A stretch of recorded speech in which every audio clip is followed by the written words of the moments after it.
நம்ம எங்க இருக்கோம் அப்படின்னா என்னுடைய குலசாமி. ஆமா, வல்லக்குடைய ஐயனார். ஆமாங்க, விளக்குடைய ஐயனார்னு சொல்லுவாங்க, வல்லக்குடைய ஐயனார்னு சொல்லுவாங்க. சாதாரண தெய்வம் இல்ல, சக்தியான தெய்வம்.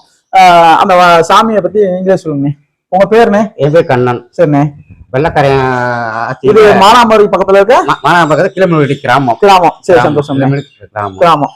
வெள்ளக்காரன் அந்த காலத்துல வெள்ளக்காரன் வந்து குதிரை வேட்டைக்கு வரும்போது பூசாரி இருக்கும் போது சாமி என்ன செய்யும் அப்படின்னு கேட்டிருக்காங்க. இவருக்கு பாட்டம் போட்டீங்க ஐயனாரு அந்த மாதிரி பிரச்சனை விளக்கு எறிஞ்சிருவாரு அப்படின்னு உங்க பாட்டம் போட்டு சொல்லிட்டாங்க. தொண்டு சொல்லிட்டாங்க. சரி. சொன்ன உடனே நைட்டு பூரா பாட்ட முடியும் தூக்கம் இல்லாம இருந்திருக்காங்க. வெள்ளக்காரன் அதே மாதிரி தூக்கம்னா 6 மணிக்கு வந்துட்டான். 6 மணி விடியக்காலம் 6 மணிக்கு ஏறி பொறிவிடும் சொல்லி வந்துட்டாப்புல.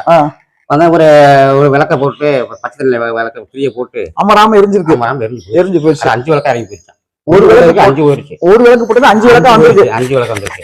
ஒரு விளக்கு போட்டுட்டு 5 விளக்கு வந்துருக்கு திரும்பி. சரி, சத்தியான தெய்வம். ஆமா.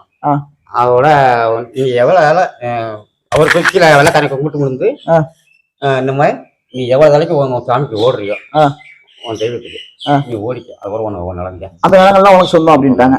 சரி. அப்ப எவ்வளவு தூரம் ஓடிட்டாங்க? 13 ஏக்கர் ஓடி. 13 ஏக்கர் ஓடி அந்த நிலங்கள் வந்து மன்னிப்பு கேட்டு குழுவுக்கு இறங்கி மன்னிப்பு கேட்டு ஐயனாட்ட ஒப்படைச்சிட்டு போயிட்டாங்க. ரொம்ப சந்தோஷம். இப்படி சக்தியான தெய்வங்களை வந்து தொடர்ந்து மக்களுக்கு வந்து வழிபடணும்னா வாங்க. இந்த தெய்வம் வந்து மானாமரியில இருந்து அப்படியே கீழமேற்குடி போற ரோட்ல மிளகனூர் போற ரோட்ல இருக்கு. வல்லக்குடைய ஐயனாரு, சோனை, நிறைய தெய்வங்கள்லாம் இருக்கு. வந்து வழிபட்டு போங்க. நன்றி.